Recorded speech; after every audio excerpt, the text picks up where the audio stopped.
इस क्लास में आप सभी का स्वागत है। हम बीएसटीसी का सिलेबस कर रहे हैं। बीएसटीसी जिसको आजकल डीएलएड बोलते हैं, और ये जो सब्जेक्ट है टीचिंग एप्टीट्यूड, शिक्षण अभिक्षमता, इस सब्जेक्ट के बीएसटीसी में 50% आएंगे और 1% 3 नंबर का होगा। इस प्रकार से 150 नंबर का ये सब्जेक्ट है। इसमें 7 टॉपिक हैं। पहला टॉपिक है शिक्षण अधिगम, टीचिंग लर्निंग, और इसके हम थ्योरी कर लिया हमने पूरा, और हम इसकी प्रश्नोत्तरी कर रहे हैं। तो जब इतने सारे प्रश्न कर लेंगे, थ्योरी कर लेंगे, तो इससे बाहर तो कुछ जाने का सवाल ही नहीं बनता है। और वैसे पढ़ने को तो कोई अंत है नहीं, कितना भी पढ़ सकते हैं, लेकिन इससे बाहर जाने का कोई है नहीं। तो हम शिक्षण अधिगम टीचिंग लर्निंग के प्रश्नों को करेंगे। तो देखिएगा, औपचारिक शिक्षा प्रणाली के बारे में गलत कथन है। देखो, औपचारिक फॉर्मल एजुकेशन होता है, उसमें क्या होता है, ये विद्यालय में होता है और इसमें निश्चित समय होता है। जैसे विद्यालय में आप जाओगे तो 10 बजे जाओगे। निश्चित स्थान होता है, आपके गांव का स्कूल। निश्चित उद्देश्य होता है एग्ज़ाम पास करना, ठीक है। निश्चित समय, स्थान, उद्देश्य सब निश्चित होते हैं। तो ये होता है औपचारिक शिक्षण। निश्चित समय, निश्चित विधियाँ, निश्चित स्थान। तो इसके बारे में गलत कथन क्या है, ये जो अनिश्चित समय है ये इसके बारे में गलत है। Option D is correct answer. प्रश्न नंबर 2 है, किसने शिक्षा को द्विमुखी प्रक्रिया माना है? एडम्स महोदय ने। देखो, एडम्स महोदय ने शिक्षा को द्विमुखी प्रक्रिया माना है, एक शिक्षक एक शिक्षार्थी। जॉन डीवी और रायबरन ने त्रिमुखी प्रक्रिया बताया है। तो द्विमुखी प्रक्रिया किसने बताया? एडम्स ने। Option C is correct. Ryburn ने शिक्षण की प्रक्रिया को माना है त्रिमुखी। क्या माना है? त्रिमुखी। शिक्षक, शिक्षार्थी और पाठ्यक्रम, या फिर शिक्षक, शिक्षार्थी और समाज। देखो, द्विमुखी प्रक्रिया किसने माना है? एडम्स महोदय ने माना है, ठीक है। तो रायबरन ने शिक्षण प्रक्रिया को माना है त्रिमुखी। Option B is correct answer. 4 number है, शिक्षण क्रियाओं की एक विधि है जो सीखने की उत्सुकता जागृत करती है। किसने कहा? शिक्षण क्रियाओं की एक विधि है जो सीखने की उत्सुकता जागृत करती है। ये परिभाषा किसने दी? B.O. स्मिथ ने। Option C is correct. ये तो आपको याद ही करना पड़ेगा। शिक्षण क्रियाओं की एक विधि है जो सीखने की उत्सुकता जागृत करती है। B.O. स्मिथ। 5 नंबर है, निम्न में से कौन सी शिक्षण की प्रकृति नहीं है? सीखना एवं सिखाना, कला एवं विज्ञान, अंतःक्रिया, अतार्किक क्रिया। तो option D is correct answer. शिक्षण की प्रकृति नहीं है अतार्किक क्रिया। शिक्षण की प्रकृति क्या होती है? सीखना और सिखाना। शिक्षण कला और विज्ञान है। शिक्षण अंतःक्रिया है। शिक्षण एक तार्किक क्रिया है, जबकि यहाँ पे क्या दिया है? अतार्किक क्रिया। तो ये शिक्षण की प्रकृति नहीं है। Option D is correct answer. शिक्षण खालिस्तान प्रक्रिया है, सामाजिक, मनोवैज्ञानिक, प्रतिक्रियात्मक, सभी। शिक्षण सामाजिक प्रक्रिया है, शिक्षण मनोवैज्ञानिक प्रक्रिया है, शिक्षण प्रतिक्रियात्मक प्रक्रिया है। ये सारे ही सही है। तो option D is correct answer. प्रश्न नंबर 7 है, निम्न में से कौन सी अच्छे शिक्षण की विशेषता नहीं है?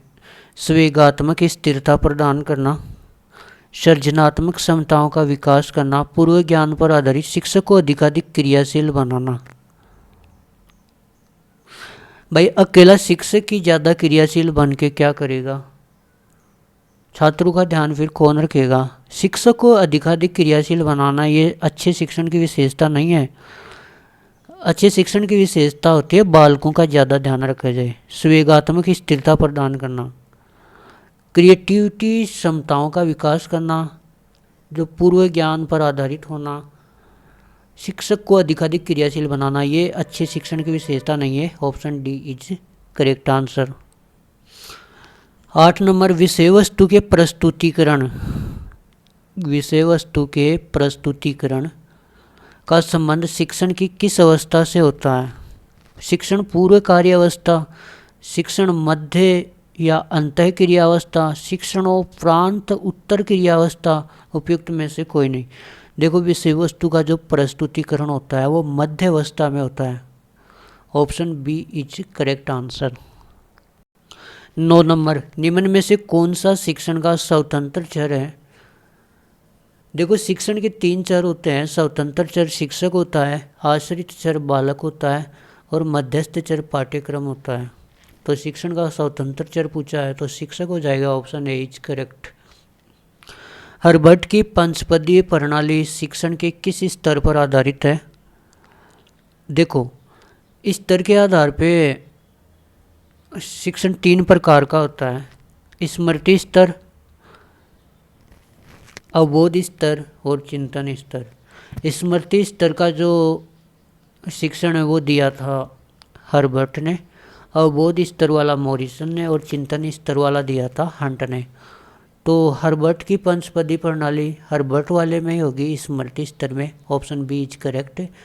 अवबोध वाला मॉरिसन का है, चिंतन वाला हंट का है। तो 10 में option B is correct. 11 number है, निम्न में से कौन सा हर्बर्ट एवं मॉरिसन उपागम का समान पद है? देखो, हर्बर्ट के शिक्षण में भी 5 पद हैं, इसलिए हर्बर्ट की पंचपदी कहते हैं। मॉरिसन के उपागम में भी 5 पद हैं, लेकिन इन दोनों का जो दूसरा पद है वो प्रस्तुतिकरण है, दोनों में कॉमन है। Option C is correct answer. 12 number प्रश्न है, निम्न में से कौन सा शिक्षण का सूत्र नहीं है? शिक्षण का सूत्र नहीं है। मूर्त से अमूर्त की ओर, कठिन से सरल की ओर। देखो, ये कठिन से सरल की ओर ये शिक्षण सूत्र नहीं है। शिक्षण सूत्र तो होता है सरल से कठिन की ओर, तो ये गलत हो गया ना। तो option B is correct answer. ये सही है। विशिष्ट से सामान्य की ओर, पूर्ण से अंश की ओर, ये सही है। तो इसमें option B is correct answer, ये गलत है। ये होना चाहिए था सरल से कठिन की ओर। 12 में option B is correct answer. प्रश्न नंबर 13 है, निम्नलिखित में से कौन सा शिक्षण को प्रभावित करने वाला कारक है? संस्था का वातावरण, अध्यापक का व्यक्तित्व, पारिवारिक और सामाजिक वातावरण, उपयुक्त सभी। तो शिक्षण को प्रभावित करने वाले ये सारे ही कारक हैं।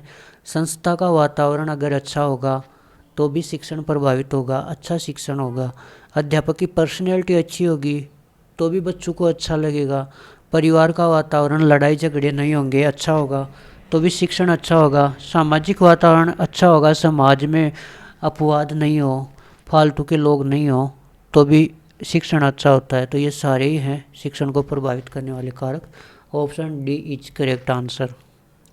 प्रश्न नंबर 14, मनोविज्ञान में सीखने से अभिप्राय है परिपक्वता द्वारा सीखना, अनुकरण द्वारा सीखना, अभ्यास या अनुभूति के फलस्वरूप सीखना, व्यवहार में अस्थायी परिवर्तन। देखो, मनोविज्ञान में सीखने से अभिप्राय होता है अभ्यास और अनुभूति के फलस्वरूप सीखना। Option C is correct answer. 15 number है, परिपक्वता आदि के कारण व्यवहार में हुए परिवर्तन को भी सीखना कहते हैं। परिपक्वता के कारण व्यवहार में परिवर्तन होता है तो क्या उसको सीखना कहते हैं, अधिगम कहते हैं? नहीं भाई।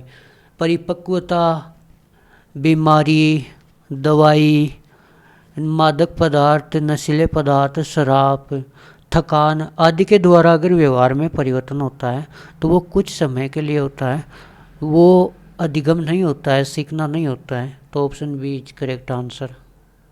16 नंबर प्रश्न है, अनुभव एवं प्रशिक्षण के द्वारा व्यक्ति के व्यवहार में होने वाला स्थायी परिवर्तन ही अधिगम है। अनुभव एवं प्रशिक्षण के द्वारा, एक्सपीरियंस एंड ट्रेनिंग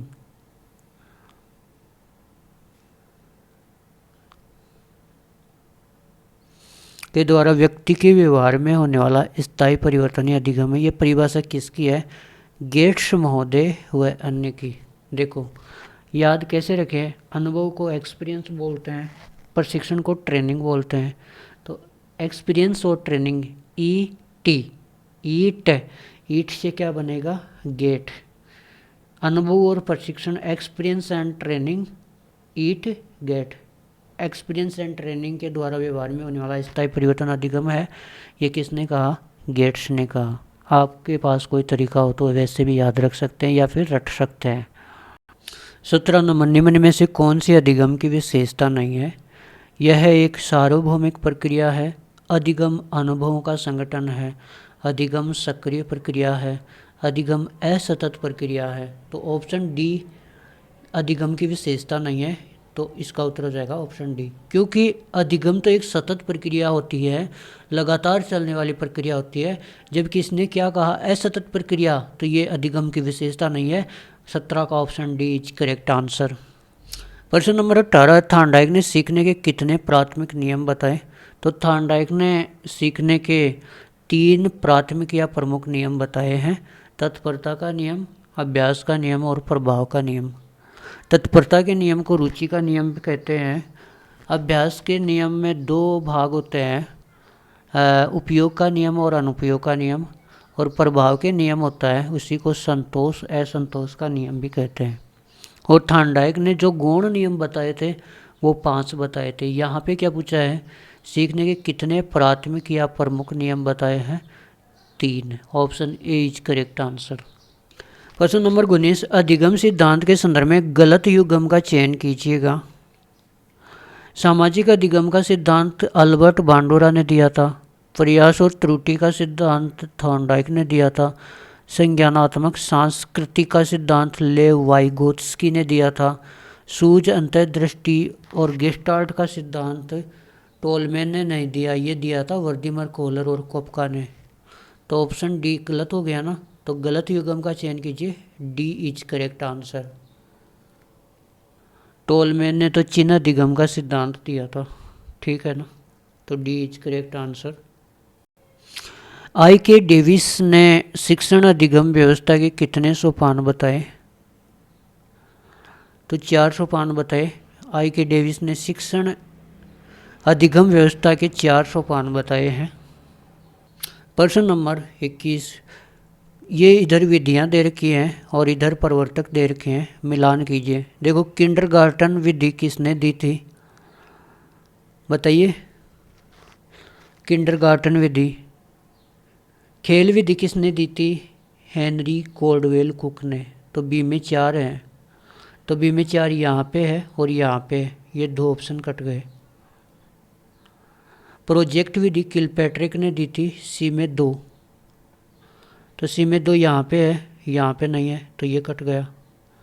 तो option B is correct answer. अब बच गए उनको मिला दो। बुनियादी शिक्षा महात्मा गांधी, डी में 1, डी में 1 बुनियादी शिक्षा महात्मा गांधी ने दी। और किंडरगार्टन पद्धति किसने दी थी, फ्रोबेल ने, ए में 3 है, ठीक है, तो option B is correct answer. प्रश्न नंबर 22 है, निम्न में से कौन सी बाल केंद्रित विधि नहीं है। देखो डाल्टन विधि, ये तो बाल केंद्रित विधि है, ये हेलेना पार्करिस्ट ने दी थी। खेल विधि, ये भी बाल केंद्रित विधि है, कोल्डवेल कुक ने दी। किंडरगार्टन विधि, ये भी खेल विधि बाल केंद्रित विधि है, प्रोबेल ने दी थी। व्याख्यान विधि, ये शिक्षक केंद्रित विधि है, तो कौन सी बाल केंद्रित विधि नहीं है, डी व्याख्यान विधि, डी इज करेक्ट आंसर। प्रश्न number 23, the conditions of learning पुस्तक का संबंध किससे है।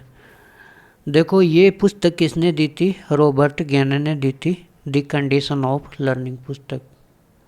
Option B is correct answer.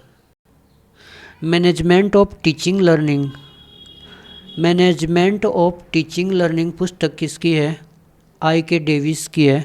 आई के डेविस या आई के डेविज, तो इनको तो याद ही करना है, इसमें समझाने वाली कोई बात है ही नहीं। देखो दोनों में देख लो भले। The condition of learning Robert Gagne की है, मैनेजमेंट ऑफ टीचिंग लर्निंग ये आई के डेविस की है।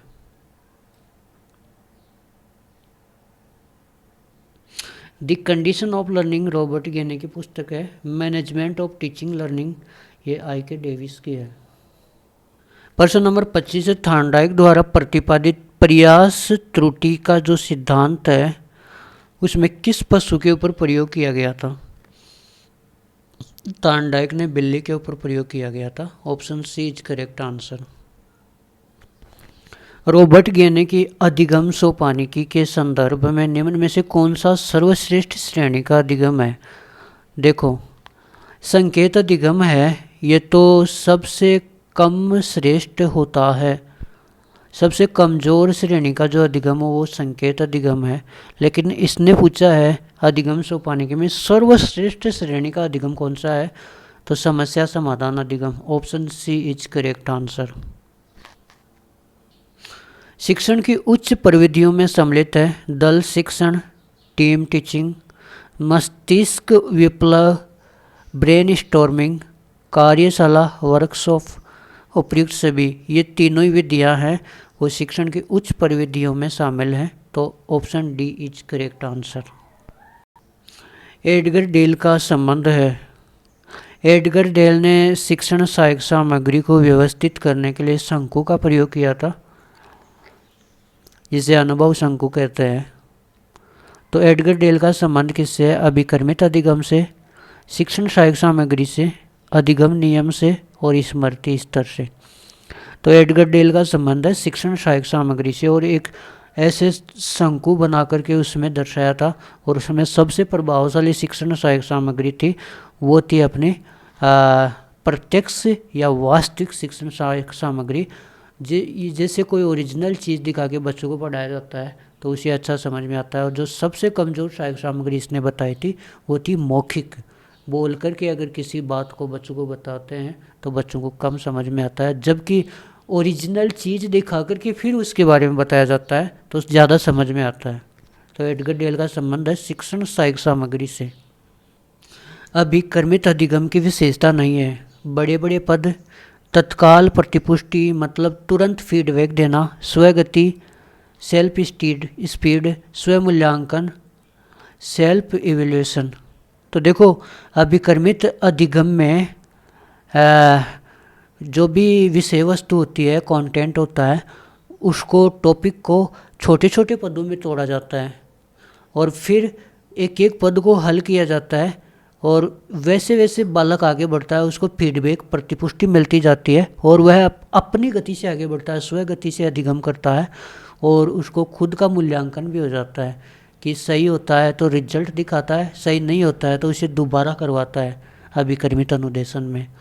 तो विशेषता कौन सी नहीं है? बड़े पद। Option A is correct answer, क्योंकि अभिकर्मित अधिगम में तो छोटे छोटे पद होते हैं। और इस क्लास का लास्ट प्रश्न है, एलेक्स एम ओसबर्न ने किस प्रविधि पर प्रमुखता से बल दिया? तो ओसबर्न किस विधि के प्रवर्तक हैं? मस्तिष्क विप्लव, ब्रेन स्टॉर्मिंग विधि के जनक कौन है? Osborn. Option C is correct answer. तो दोस्तों, शिक्षण अधिगम टीचिंग लर्निंग जो पहला टॉपिक था उसकी थ्योरी और प्रश्न हमारी तरफ से पूरे होते हैं। आपको कैसा लगा कमेंट करके ज़रूर बताना। खुश रहिए, मस्त रहिए, अपनी तैयारी ज़बरदस्त कीजिए। धन्यवाद। जय हिंद, जय भारत, वंदे मातरम।